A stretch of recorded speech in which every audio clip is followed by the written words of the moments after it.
Well, Zach, I don't know that I would call this two of our favorite companies, but two companies that we talk about a lot are in the news this week: Starbucks and Chipotle. Did you hear the latest news about the Chipotle CEO becoming the new Starbucks CEO?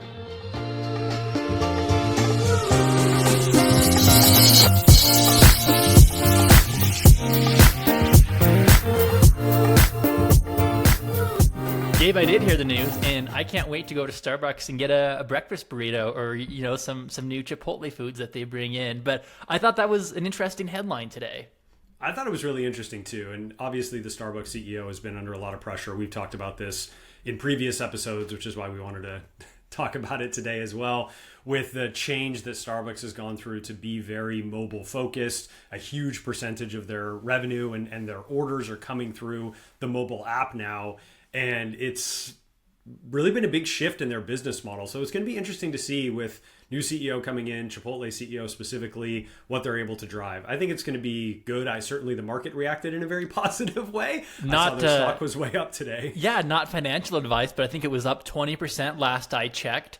And I would say that's good news for one of the companies. For one of the companies. Maybe not so. I didn't check to see the other side of that, to see if Chipotle took a little bit of a hit with their CEO leaving. But it's going to be interesting to see how it all plays out. And your comment about a breakfast burrito at Starbucks, that would be lovely because frankly, the food at Starbucks is pretty garbage. And when I know I've mentioned this before, but when I'm traveling, Starbucks is usually my go-to because it's generally the most reliable option when you're out there in the wide world. At least you have a pretty good idea of what you're getting, even though it may not necessarily be my favorite. But the food sucks. Like, it's not a great option. So hopefully they will bring some of the better food options from Chipotle into the Starbucks lineup. Yeah, well, there goes the Starbucks sponsorship. But does Chipotle have breakfast? I've had like a breakfast burrito at Qdoba before, but I don't actually know about Chipotle. Do they have a breakfast menu? I don't believe so. I don't think they are open before like 11 or 11:30. I meant to tell you this. I was in the Denver airport last week, and there were two options. Yeah, it was not great. But I was trying to grab some food really quick, and there was a Qdoba and another breakfast burrito spot. I went with the other breakfast burrito spot. One of the best breakfasts. I don't think this place is. I don't know if it's open or they moved because they've done so much renovation. But there used to be a spot at DIA where you could get like breakfast burritos and they had like pretty good green chili. It was good, but. I fly through DA all the time, so Gabe, I feel bad for you, but yeah, not a wonderful experience. I got a little stuck there on the way back home because I had to fly there on the way on my trip to where I was going. It went fine. On the way back, not so much. And yeah, not my favorite airport, but is what it is. Yeah, well, I mean, going back to Chipotle, if they do need a new CEO, if they want to expand that breakfast menu, sounds like the Starbucks CEO might be looking for a job. I thought you were throwing your name in the hat. You don't want to be CEO of Chipotle. That'd be a pretty good gig. I don't know if I'm qualified, so I'll let the board of directors make that decision. I'm sure they know who I am, if not them, Qdoba. But I might have to pass up on that one. All right, fair enough. All right, well, let's get into an actual episode today. I know you wanted to talk trials and kind of trial experience, and this is kind of based off of a couple of things that we've recently gone through in our personal lives, Zach, but we thought it would be a fun episode to talk about how marketers can drive people through the funnel by letting them try whatever it is that they might want to purchase. So I'm excited for this topic today. I think it's going to be fun. Yeah, and I think one of the topics I have in the back of my mind is something, Gabe, we've both done with broadband providers is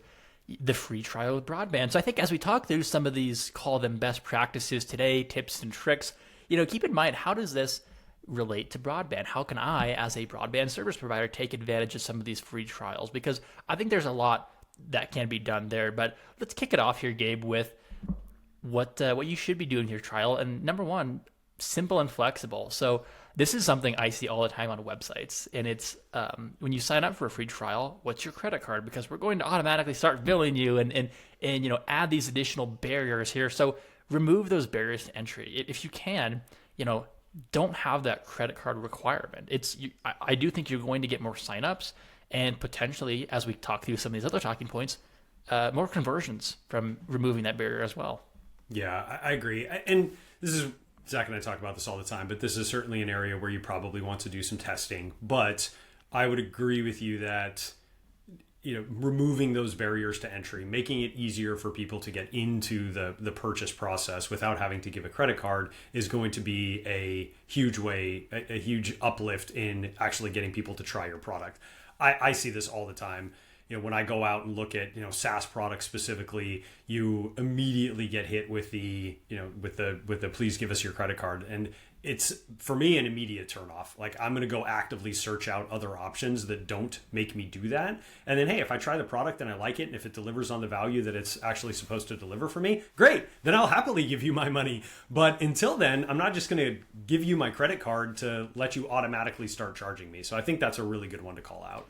Yeah, and Gabe, in the next item here, we talked a little bit about this in our psychology episode, one of our pricing psychology episodes, but there's people like to be in control of their decisions, their purchasing decisions, right? And when it relates to trials, people tend to be more inclined to, make a longer term commitment if it's on their own terms, if they have that opt-out option, that risk-free option, right? So, combined with not having to provide that payment info, but being able to say, oh, tomorrow I want to cancel. I want to, be done on my own terms, be in control of this trial. I think that's another great thing to look at. 100%. And you kind of mentioned this earlier, but just to talk about it a bit more, we're seeing this with a lot of broadband service providers. You're seeing a lot of them offering free trials for a period of time, maybe 30 days, 60 days, something like that. And with a full refund after the fact, if you are not satisfied with the service. So it's really interesting to start to see people get a bit more creative about how they're getting people to sign up for their service and giving them that opt-out. I think that opt-out bit is so important, Zach. It's, as you said, it's letting people choose on their own terms. And that's a huge aspect of giving people the option to opt out if they so choose. Absolutely. And Gabe, we've got two examples here. I've got one on Tesla, which is funny because I think last week you had the Tesla example and, here we are. And then also one on Golf Galaxy. Do you want to talk to us a little bit about Golf Galaxy and what it's like to try out new golf clubs? Yeah, I'll talk through this one. So this is not a personal experience. I was just talking with a colleague about this yesterday, and you and I have been talking about the trial thing. And so he started discussing this and I was like, oh man, what a perfect example for this. So the example here is Golf Galaxy. It's a large company that has started to convert basically like large department stores. So I don't know if you remember this, Zach, but there was actually stores like JCPenney and Mervyn's and Sears, and they had huge real estate and people would go into them and they would buy things. I know it's insane, but this would actually happen. Well, a lot of those companies have gone out of business. And so there's all this commercial real estate available. So Golf Galaxy specifically has started converting these into areas where you can go and try out golf clubs with, they've got the whole TrackMan set up. They've got the whole situation. So you go in there, you can try out a bunch of different clubs. What was interesting was I was talking to my colleague about this, and he had recently done this like just over the past weekend. He went in a couple hours. He was just trying different things. And he got a great opportunity to try all kinds of different clubs. It was a very no pressure environment. The people that work there are not paid on commissions. So they fitted him all out and they told him, okay, here's all the details. If you want to buy these from us, that would be awesome. If you don't want to buy them from us, you can go take this information and take it anywhere else and, put it in your, go to a website and buy it, put in all the information, or go to a different company. And I just thought that was a really interesting business model of, we've talked about this before, Zach, but there's a reciprocity aspect of that too, where they're putting effort in, so you sort of feel obligated to buy it from them once you've gone through that whole process. But I thought that was a really great example of kind of a free trial in that type of environment. I wish I golfed more. The best I can do is Topgolf, and they sadly do not have free trials. No, they don't. But they also have terrible clubs, so it's more just about going and hanging out, right? Oh, absolutely. It's the social component. Tesla. Let's talk about Tesla again. Yes. This past week, you have been very much the Tesla salesperson and telling me all the great things you've done with your car and your experience. So finally, last week we were talking, and I said, I'm gonna go look at this again. And now I've done a demo drive. I did one demo drive back in 2021. It was kind of like in the middle of the pandemic, and I was just curious at the time. No real intention of buying. It was cool. Right? Finally being able to see this cool tech car we've been looking at since high school. It was cool. Back in 2021, I'm trying to think what year it was now. Anyway, I did an overnight demo drive with the Model Y. And at that point, I had a list of complaints and things I didn't like. But finally, this past week, after Gabe reminded me of all the cool things, I decided, hey, I'm ready to buy. I'm in a spending mood. I'm going to go out and I'm going to do another demo drive. So I went to Tesla's website on Friday afternoon. Gabe, I think I was talking to you about the same time. And I said, hey, I went to their demo drive page. But I should call that out. Nowhere does Tesla call this a test drive. It's always a demo drive. It's so funny you say that. I was thinking that exact same thing as you were going through and calling it a demo drive. It's obviously they do that on purpose, but it's a really interesting turn of phrase versus a test drive to a demo drive. I think that's a really interesting way to market it. Oh, I had to call that out. But anyway, so what I did is, game the system a little bit. I said, okay, if I do a demo drive on a Friday night, they're closed on Sunday. They told me I could bring the car back Monday. So I'm like, great. And now I just told everyone my secret. But so that's what I did. I booked the demo drive online. They called, reached out, just confirmed it and everything. And then on my Tesla app, which I already have installed just in case, the car showed up on my app and it was saying, hey, show up at this time. So I did. I drove down to Loveland. I pulled into the Tesla lot, and immediately my phone was like, hey, let's get you to your car. And it had the car ready. There was a button to unlock it, get in and leave.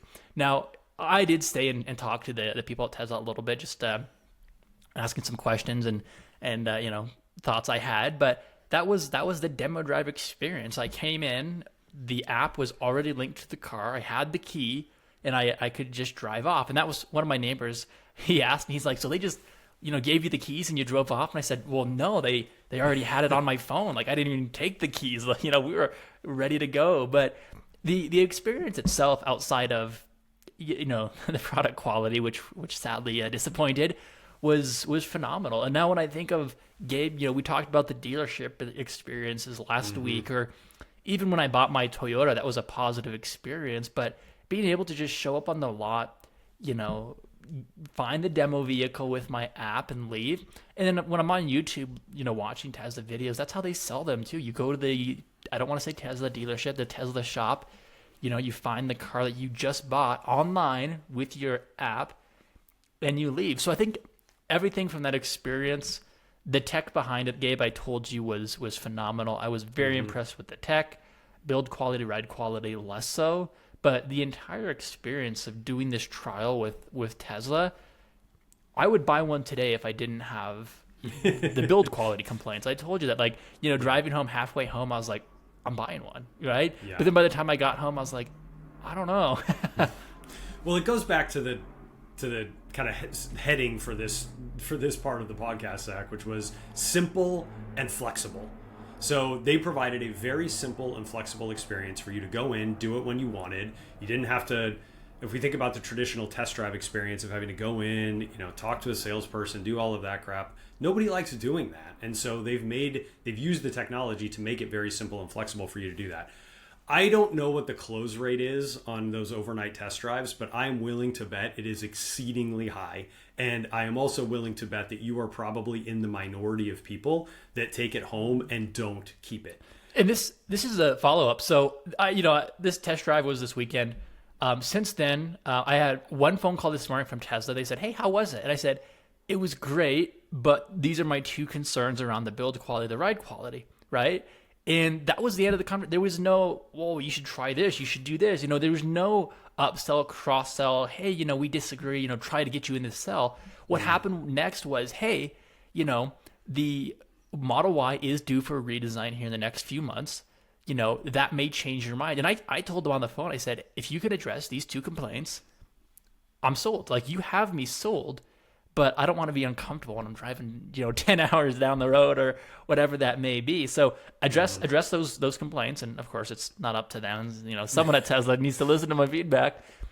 Make it a bit more comfortable. Improve the ride quality, and let's go from there. Now I did ask about the new Model 3, so I did kind of keep the conversation going. I said, hey, what's the feedback been on the new Model 3 you just redesigned? And they said, there has been improvements with a quieter cabin, the ride quality and things like that. And they not once said, you should come drive that. They didn't try to push me into that. Would I like to? Yes. But again, if they can address those two things, they sold me through this entire experience. I'm ready to do it if they can just tighten up the product quality a little bit. Yeah, no, that's totally fair. And it's just, like I said, going back to the experience that you experienced, what you went through to do that demo drive, not test drive, but demo drive. It's just such a smart way to, get people into the fold, get them to actually try the solution, removing that friction of the traditional test drive model, which frankly is just a really unpleasant experience for everybody. So it's cool to see companies moving more towards this model. And I think you're going to see more and more car companies, or at least you should see more and more car companies moving to this type of model, because it's a great way to get people to try the product. Think how dangerous I would be with a Rivian overnight demo. It would be bad. So the second part here is, we talked about being simple and flexible. And we'll use Tesla as another example here, but created a sense of urgency here as well. So a limited time offer. You want to encourage your customers and your prospects to act quickly. And I mentioned Tesla here on this, but they've been. I think this is true of all auto manufacturers, so not necessarily specific to Tesla's. But they've got 1.9% financing through August 31st, and you have to take delivery in September, right? So that was one of the things. In the past, they've done things like, hey, take delivery by this date, you get 6 months of free supercharging too. So that does add that, if I buy now, I get these benefits today kind of thing. So there's always that, creating a sense of urgency. And again, really giving your customers time to explore and appreciate your product. That's what Tesla did this weekend with me. Mm-hmm. Yeah, and there's also the loss aversion component of this, which we've talked about previously before, Zach. It's, people freak out about, what they're going to lose more than they even think about what they're going to win. So totally with you around the creating a sense of urgency. I also, as I think about this in a broadband context, one of the ideas that I've thrown out to a few people before, we have a lot of broadband service providers, when they're going into an area, will do pre-construction signups and things like that, and some of them offer a discount if you sign up during that pre-construction time frame. Mm-hmm. So it's almost like dipping your toes into that free trial, or at least giving people a benefit of, hey, here you're getting some benefit for being one of the first people to raise your hand and say, yes, I'm interested in this service. And you could even tie that to a free trial. Maybe you say, during construction phase, if you sign up, you're going to get this discount, and you get a 30-day free trial once we actually stand everything up, because we know that you're going to be so happy with the service. So you could even combine those two things together to drive that urgency and provide that free trial to people, so that they aren't as concerned about, having a bad experience or whatever. I think that could be an interesting way for folks to approach that. I agree. And Gabe, expanding on that, I think we should talk a little bit about the trial journey. What happens when a customer signs up? Because I think even in the broadband industry, we've seen this where it's like, hey, you just, selected our 1 gig trial, right? Or maybe, you've got some added managed services as you're going to try it for 30 days. Cool. Like, you sign up, we're talking again in 30 days. No way. That's not what we want to do. Yeah, not a recipe for success. Exactly. When you have a customer who signs up for a trial, you need to have a personalized journey for that customer that guides them through the product or the service. Have tips, have those tips and tricks. Highlight the value of the product. What did they just get a trial for? Highlight all of that. That's going to help you increase those conversions. 100%. And this is an area where I think there's a lot of opportunity for improvement around, frankly, any business, but something we see in the broadband space a lot too, Zach. People get folks to move up to a higher end service tier, or like you said, maybe try a parental control or something like that solution. It's a great opportunity for you to remind them throughout that entire period the benefit that they're getting. And you're going to drive much more conversion by having that personalized touch point throughout the trial. There is no doubt in my mind. I've seen that over and over and over again, that it is going to increase your conversions if you personalize that communication. I mean, even if it's not like wildly personalized, but just building an automated journey of, okay, here's some tips and tricks throughout this time frame that you can engage with around this cool thing that you're using. So, and one of the examples that I threw out to you, Zach, on more of a B2B front is Zapier. I think they do a really good job of this. So when you sign up for a Zapier account, which Zapier is a solution that basically ties all kinds of different solutions together in a very automated way. It can, send out an automated email based on a trigger, all kinds of different stuff. Zapier is really cool. I'm like way underselling Zapier. But when you sign up for a trial and you start to build some of these zaps, they would call them, right? You're getting tricks, you're getting tips about how to build some of your first ones. They're engaging with you throughout that entire process to let you know which ones you've built. And then they create loss aversion as well at the end of the trial to tell you these are all the things that you're losing out on. I know, Zach, Zapier is one that you've used quite a bit. Any other things that really jump out to you from their process? It's I just love Zapier. I could talk about Zapier for too long, but exactly what you said, whether it's integrating MailChimp to your CRM or, MailChimp to an SMS. I mean, you can integrate. At one point, I integrated an Excel spreadsheet. So like any update in the Excel spreadsheet would be pushed into a CRM kind of thing, right? And I mean, there's so much you can do with it, but it's one of those platforms where once you use it, once you sign up for the trial, you spend time implementing it, and you've got these automations working in the background, you don't want to lose that, right? You don't want that to be taken away. But it's also one of those products where it's good to be guided through what you can do. You now, I can't remember the exact number, but they've got, I want to say hundreds of thousands, not tens of thousands of so different integrations. Mm-hmm. Where do you start with that as a consumer? Right? It's obviously a complex product. Now they've simplified the user experience and the configuration and everything, but there's so much you can do with it. Where do you start? Well, that's a great question. But they have the data to know which zaps are the most popular. So what they're going to tell you to start with are the things that the majority of their customers are engaging with and they know that they're happy with. So that's where it's a perfect example of leveraging the data you know about your existing customers to encourage your new customers to use those high value use cases and high value, in this case, zaps that would create efficiency in their day-to-day activities. So that to me is the everything kind of coming together, right? Of I know all of this data about my existing customers. I've got all these new people that have signed up. How do I get them to value really rapidly? And I can do that based on that data that I know about my existing customers. Exactly. I think of I go back to broadband too. Gabe, a few years ago, last year, I feel like we've been talking way too long now. I told you about a fiber company came in and overbuilt my whole town. Mm-hmm. And one of the things the legacy company was doing, the non-fiber provider, was attempting to offer people, speed increases for a free, period of time. I think it was 100 to 500 or something like that. And I think of those and I'm like, okay, like if I was this BSP, how am I, building a journey to teach people what's different between 100 megabits per second and 500 megabits per second. And I think when you have more of a value-based solution, again, some of those managed services, it's easier to offer that trial and guide people through.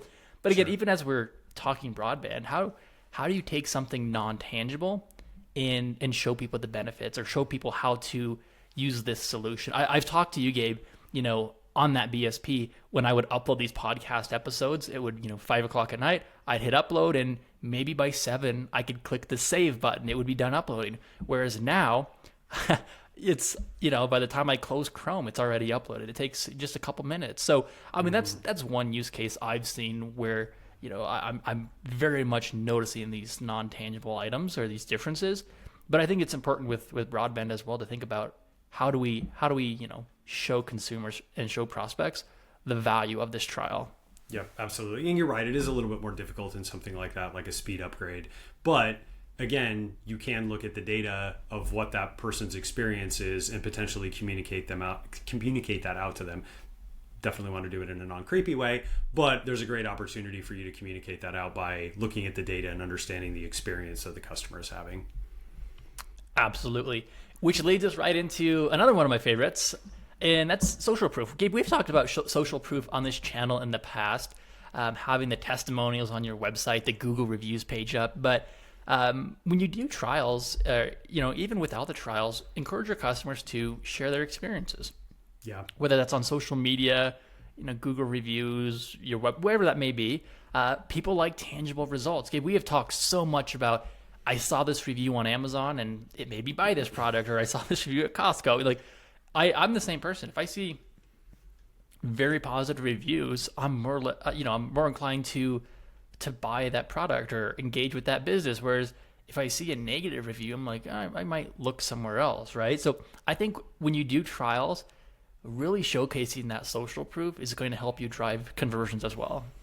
Well, and this is also where the data can help. So if you have an understanding of what your customers are doing with your solution during the trial, you can potentially even communicate out specific testimonials that resonate with them based on how they're using the solution.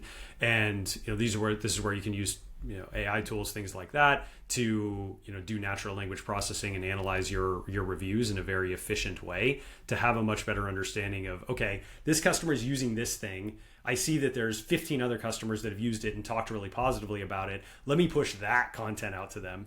The other one I was going to bring up around social proof, Zach, is I read something this week that said that all 5-star reviews are actually bad because it seems untrustworthy. Is people are like, there's no way that this product is so good that it's gotten nothing but 5-star reviews.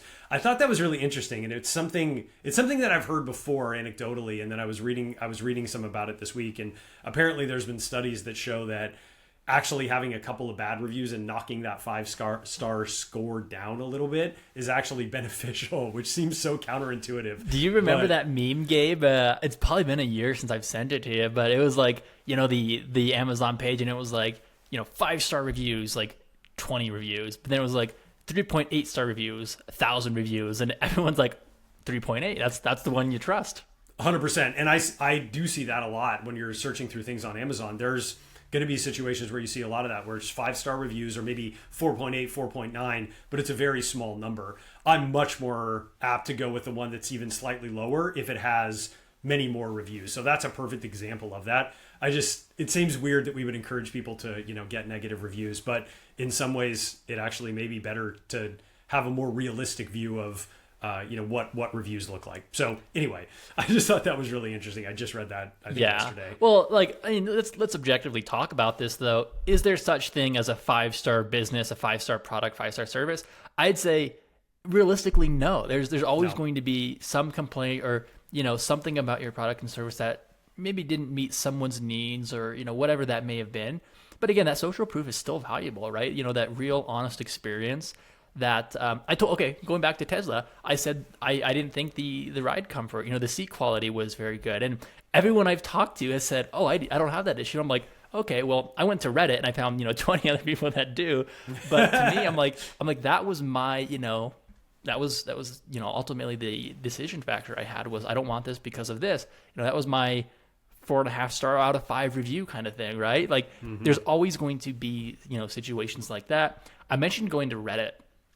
And as we talk about social proof, I don't know if this is the Gen Z in me or what, but if I'm looking at a product or a service, you better believe Reddit is one of the first places I'm going. Gabe, I've sent you a link to the Tesla subreddit, even as a new Tesla owner. I've been reading it. It's been very interesting. Yeah, I just love hearing what other people have to say about their experience, or I told you, I was like, well, does it make sense to get a Tesla if you live in an apartment, or like, what would that look like, especially in the winter? Like, what does this look like?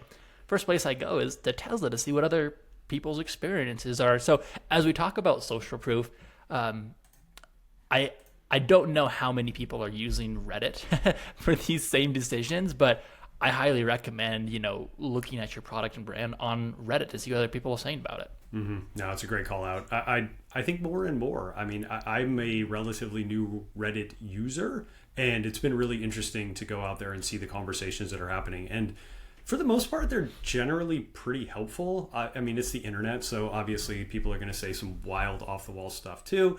But in general, they're pretty helpful conversations, and people seem to be interested in sharing content and context and information that's helpful to people. Yeah, it's my favorite website. Gabe, before we get to our last point here, I have to ask you, favorite subreddit? What do you have? Or even favorite category. I'll tell you mine is I love anything tech. So I love all the technology ones. The Tesla one, of course, the Rivian one. I think the Rivian one is great because that's a product I'm very interested in. So seeing everyone else's experiences and the things they don't like. Again, the social proof is fantastic, but I love the tech subreddits, but I also like the funny ones or just the silly ones too. So I'll say my two favorites. My one favorite right now is definitely the Model 3 subreddit, because it's actually really helpful for me as I'm getting used to this new product that I bought. So from a like helpful perspective, that one's actually been great. The most hilarious one I follow is LinkedIn Lunatics. Do you follow this, Zach? I don't. It's insane. I know people like to talk about how cringe LinkedIn is, and Zach, obviously you and I use LinkedIn quite a bit for, having conversations with colleagues and customers and things like that.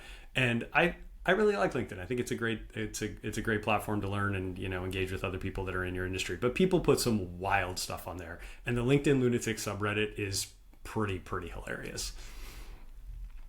That's great. I also just like the pics subreddit. I actually have a widget on my phone on my home screen. Actually, it's page 3 of my home screen. Actually, it's page 4. And it just pics, and it just shows like trending pics like of the week, and it's fun just to like stay up to date into like what's happening and things like that. But I very much do. It's my favorite website. I question some of the leadership decisions they've made as a business, but I think you'd be foolish not to consider using Reddit for social proof, or understanding, what people are saying about your brand. And even when it comes to marketing, running ads, depending on the size of your business, the traffic going to Reddit, I think it's worth investigating. I agree. Well, let's shift gears off of our social proof conversation here, Zach, into kind of the last topic, which is post-trial follow-up. And this is an area where I think there's a lot of opportunity to get people back into the fold, remind them of the things that they may be missing out on. You had talked about this, but that FOMO, right? The fear of missing out on all of the wonderful features and benefits that they just got from the product or service that they just used. So that once the trial's over, that's just a point in the journey. It doesn't mean that the conversation is over with the potential customer. It just means that for whatever reason, they didn't get excited enough about the product during that trial period to convert. But it's a great opportunity to continue to remind them the features, the benefits, the overall value that they're going to get out of the solution. So I think there's a lot that can be done here to continue to really just continue the conversation with customers or prospects. Yeah, I've got 2 examples. One kind of leans more on retention, whereas the other one was a trial. And the first one here, the trial, I did a web hosting. I like to play around with different websites and platforms, and I did a trial a while back, and I got an email once the trial ended, and it said, "Hey, this is everything you've done with us." Again, personalized. Like the hosting, it had like a little checkbox, and this is our competitor solution, right? So if I was looking at the competitors, I could see exactly what I'm missing out on. The company that I was testing, they did everything I needed, and they checked all the boxes. And then they showed me that, hey, if you're looking at someone else, they don't do any of this. So I think that was a good reminder as well. Again, building on that FOMO. We talk about FOMO a lot, fear of missing out. I don't want to miss out on any features. The other example here is traveling. TSA PreCheck and Clear. I have both, had both. I did not renew my Clear subscription. So now I'm, every few months, even now, I'm being targeted with a free trial. Like, hey, come back, try this again with us. Try it for 2 months. Offer ends, August 15th. So I need to activate it soon if I want to take advantage. There's that urgency again. And I think that one's great too, just because like the fear of missing out, like nobody wants to wait in lines, No. They know I was a customer. They're saying, hey, come back, try us again, see what your experience is. And I think that's a great way to go about that as well. Now, Clear, I can't remember when I canceled. It's been 6+ months, and this is the first time they've reached out. So they're not spamming my inbox. They're not coming after me like, hey, you've got to come back and everything. But they have built this sense of urgency. Again, they know I was a previous customer. Of course, they've got the data. They know how I travel. So I think they're doing a very good job. Again, more on the retention, win back side.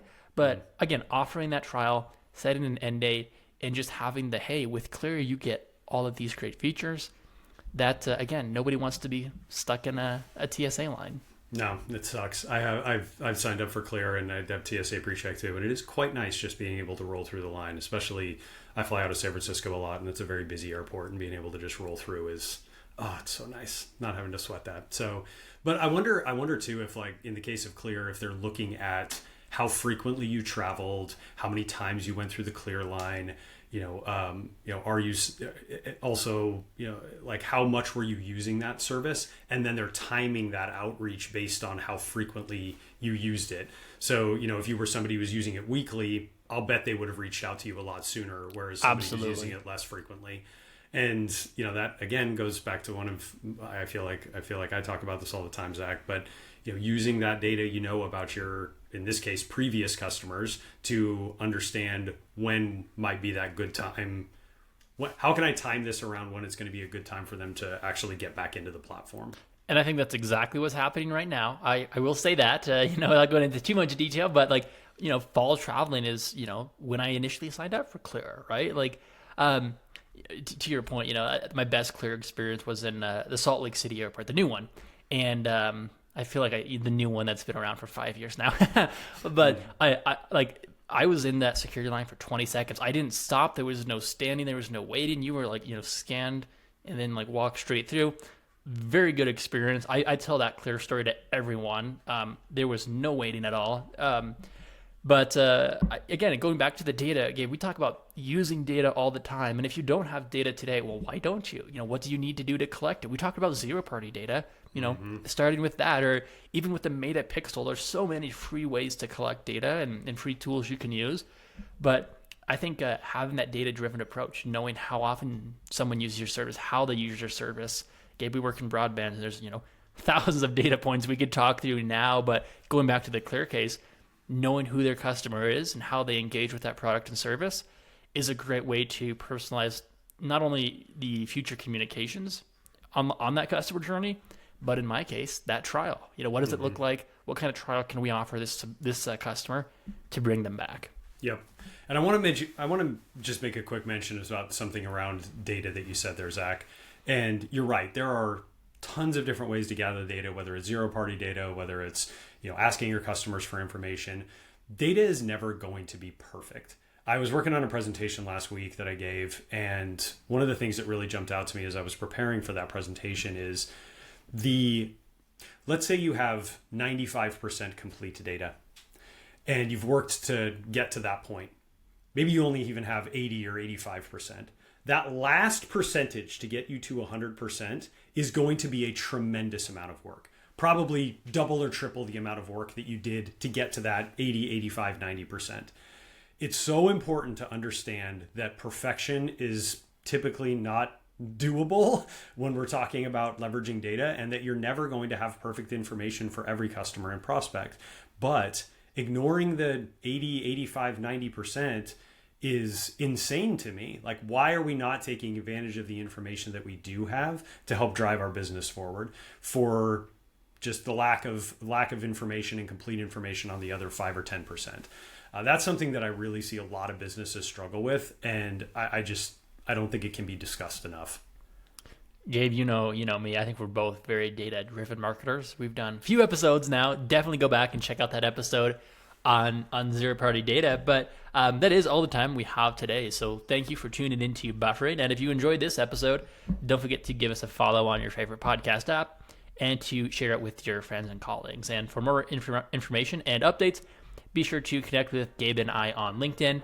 And be sure to visit our podcast blog at bit.ly/bufferingpodcast for even more content.